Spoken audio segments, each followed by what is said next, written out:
Hallo zusammen, herzlich willkommen bei Svefa on Tour. Ja, bei uns geht's wieder los, die neue Saison hat gestartet. Warum seht ihr mich jetzt hier und es geht nicht gleich los? Das hat folgenden Grund. Ich habe beim Filmen was ausprobiert und das ist nicht ganz so gut gelungen. Deshalb ist die Qualität vielleicht dieses Mal nicht so, wie ihr euch das gewohnt seid. Ich bitte um Verzeihung, es sollte wieder besser werden. Ich habe viel gelernt und außerdem wollte ich euch noch erzählen, warum es ein bisschen ruhiger geworden ist auf unserem Kanal. Das hat ja einen bestimmten Grund. Das erzähle ich euch nach dem Video. Jetzt nehme ich euch erstmal mit oder wir euch erstmal mit zu unserem Urlaub an Ostern.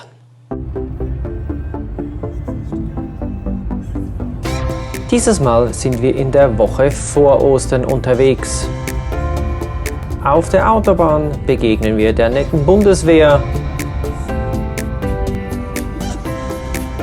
und wundern uns über die Fahrzeuge. Unser Ziel ist die Sächsische Schweiz, denn da wollte Fabian schon immer mal hin. Am Ziel angekommen sehen wir auch schon die Bastei. Da soll es morgen hochgehen. Aber zuerst treffen wir unsere lieben Freunde.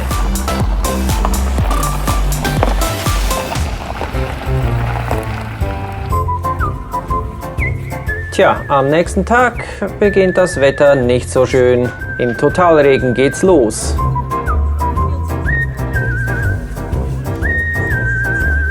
Echte Krieger kennen keinen Schmerz. Es ist kalt und nass.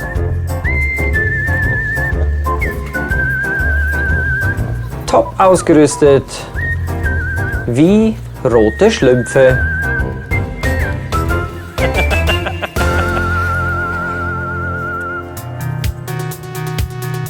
Irgendwann hört es dann doch noch auf zu regnen und wir können die Kapuzen runter machen. Der Aufstieg beginnt.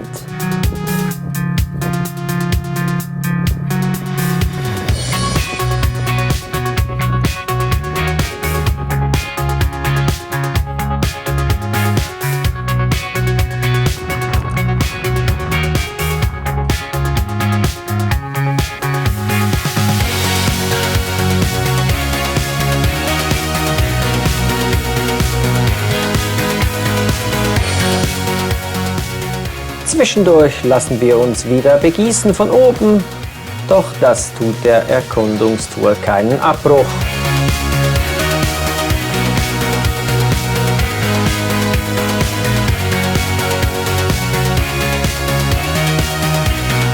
Kalt und nass, aber irgendwie macht es das auch umso mystischer.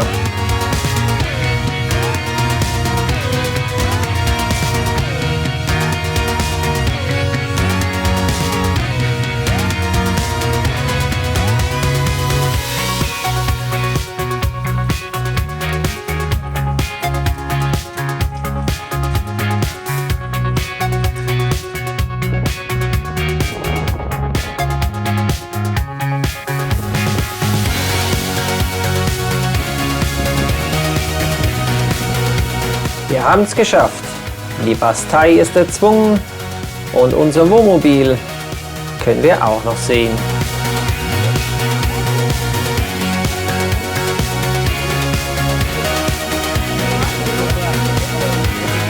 Und als wir dann wieder unten sind, kommt doch noch die Sonne hervor.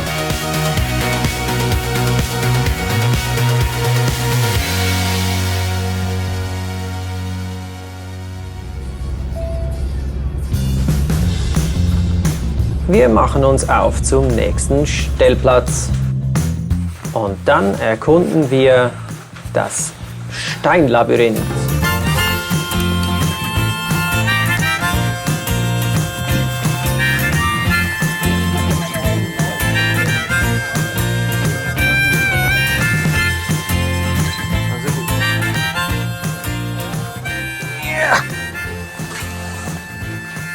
Ja, aber filmen und gleichzeitig hier durchkraxeln, das ist nicht so.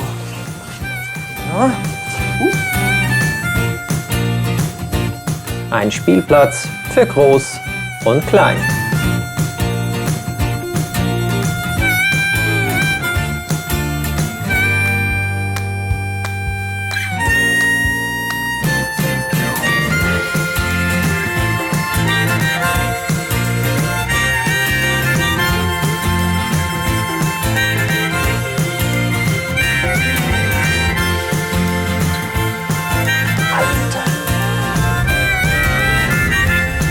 Da das Wetter nicht so gut war, haben wir uns entschieden, noch Dresden anschauen zu gehen. Also nix wie auf die Autobahn.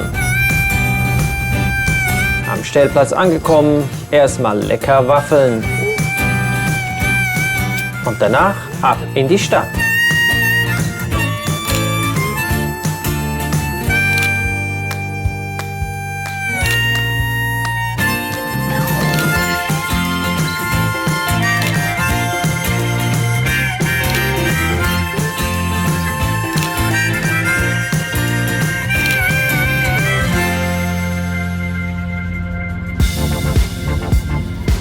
Nach 2 Tagen Dresden zeigt sich nun die Sonne. Unser Plan an den Campingplatz Loreley. Doch zuvor noch eine extra Sehenswürdigkeit.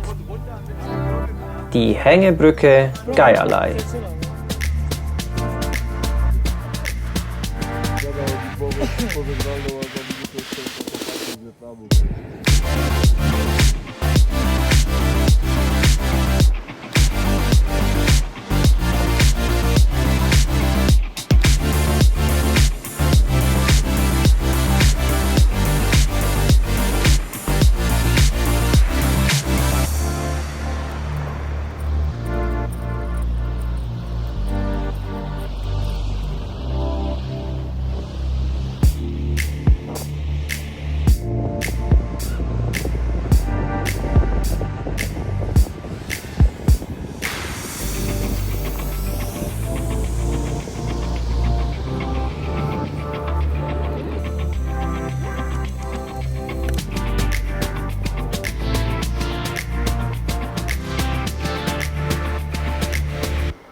Nach einer Übernachtung ganz in der Nähe der Geierlei-Brücke konnten wir uns einen Stellplatz in der ersten Reihe sichern.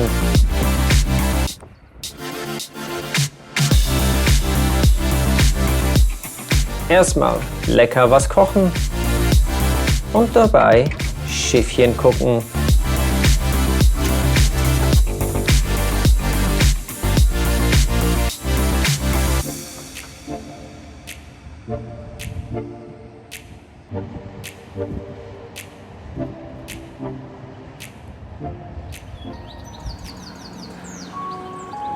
Am nächsten Tag eine kleine Erkundungstour.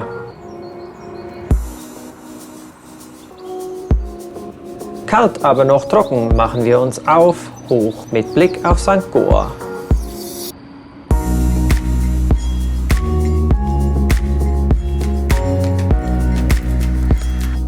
Kaum oben angekommen, genießen wir die Aussicht, doch der Regen lässt sich schon wieder blicken.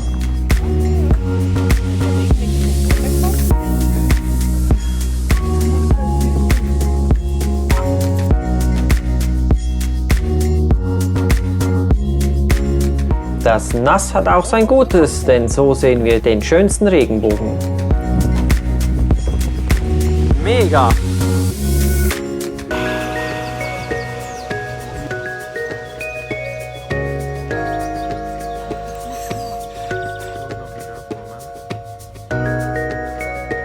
Danach machen wir uns noch auf den Panoramaweg und kehren so wieder zurück. Nun zur Belohnung erstmal lecker essen gehen in der besten Pizzeria. Am nächsten Tag steht etwas ganz Besonderes an. Wir wollen auf ins Mittelalter.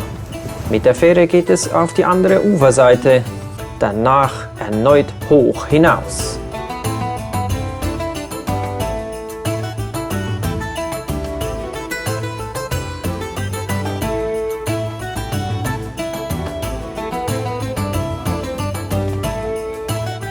Mit Sicht auf den Campingplatz machen wir uns auf ans Mittelalterfest, das offensichtlich gut besucht ist. Und nachdem wir unseren Wegzoll bezahlt haben, können wir uns unters Volk mischen.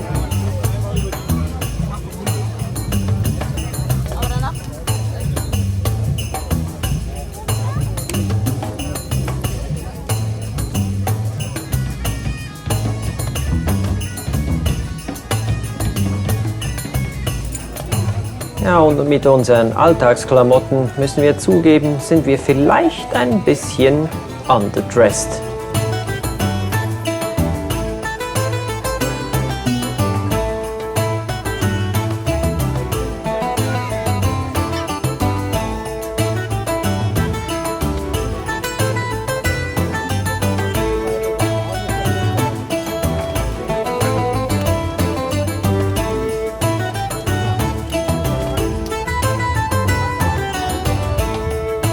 Nur noch ganz nach vorne und die restliche Aussicht zu genießen.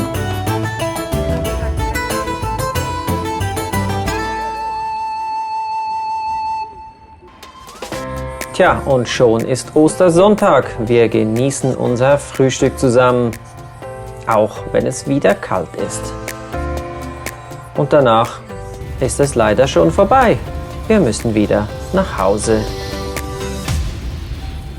Ja, wir hoffen, es hat euch gut gefallen. Wir sind wieder zurück und nun zu dem Grund, warum es die letzten 2 Jahre nicht so viele Videos gab. Das ist nämlich das hier, mein Buch, fotografisches Storytelling. Das war das Projekt, das mich mehr als 2 Jahre beschäftigt hat. Erschienen ist das Ganze im Rheinwerk Verlag und ihr kriegt das Buch eigentlich überall, wo es gute Bücher gibt. Wie der Titel schon sagt, es geht um Fotografie, aber nicht nur. Ich habe auch Tipps und Tricks drin für Video-Editing. Ich habe das zusammen mit Stefan Tschumi geschrieben und es richtet sich eigentlich an alle, die sich für Storytelling interessieren und Geschichten erzählen mit der Kamera. Wir können auch schnell reingucken. Wir haben wirklich alles drin von, was ist eigentlich eine Geschichte, wie erzählt man eine Geschichte, worauf muss man achten. Ganz viele Beispielbilder und natürlich auch Beispielreportagen, nicht nur von mir, sondern auch von Menschen, die uns zugearbeitet haben. Da möchte ich mich nochmal herzlich mit bedanken an alle, die sich mitbeteiligt haben an dem Buch. Ich finde, das Buch ist wirklich großartig geworden. Und das zeigen auch die ersten Rezensionen auf Amazon. Wenn ihr also selbst Interesse habt oder jemanden wisst, der das interessieren könnte, dann würde ich mich natürlich freuen, wenn ihr euch für das Buch begeistern könntet. Und ihr könnt das entweder bei eurem Buchhändler um die Ecke bestellen oder natürlich bei Amazon. Falls ihr eine Kopie möchtet, die von mir persönlich unterschrieben ist, dann wäre das auch möglich. Dann schreibt mir doch eine E-Mail, dann kann ich das machen. Da kommt dann halt je nachdem noch ein bisschen Porto mit dazu, je nachdem wo ihr wohnt. Ihr wisst, aus der Schweiz ist das nicht immer ganz günstig, also gucken wir, was der Preis macht. Aber sonst, wie gesagt, Amazon. Ich verlinke euch alles unten drin und nun wünsche ich euch eine schöne Zeit. Und bis zum nächsten Mal, wenn es wieder heißt, Sveva on Tour.